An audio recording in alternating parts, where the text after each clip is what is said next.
બળદ. અરે યાર ત્રીજું શું સપના હતું? ગૂગલ કરવું પડશે. અરે શું કરી રહી છું? 14 સપના યાદ કરવાની કોશિશ કરી રહી છું હું. અરે આ તો બહુ ઇઝી છે.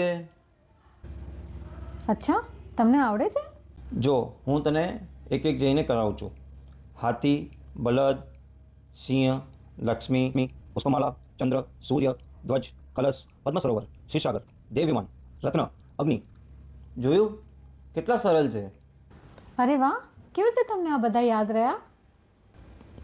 અરે ગઈકાલે ગુરુવારે એક શિબિર હું અટેન્ડ કરી હતી.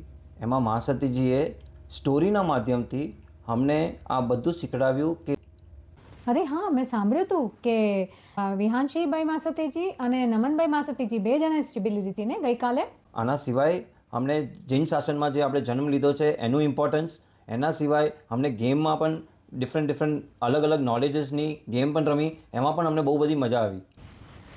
તો આપ સૌને વિનંતી છે કે નિવૃત્તિબાઈ માસતીજી આદિથાણા 5 શિવશા ભવનના પ્રાંગણે પધાર્યા છે, તો આપ સૌ એમના શિબિરનો લાભ લેજો અને આપણા જૈન ધર્મના વિશે ખૂબ ખૂબ જાણકારી હાંસલ કરજો. જય જિનેન્દ્ર. જય જિનેન્દ્ર.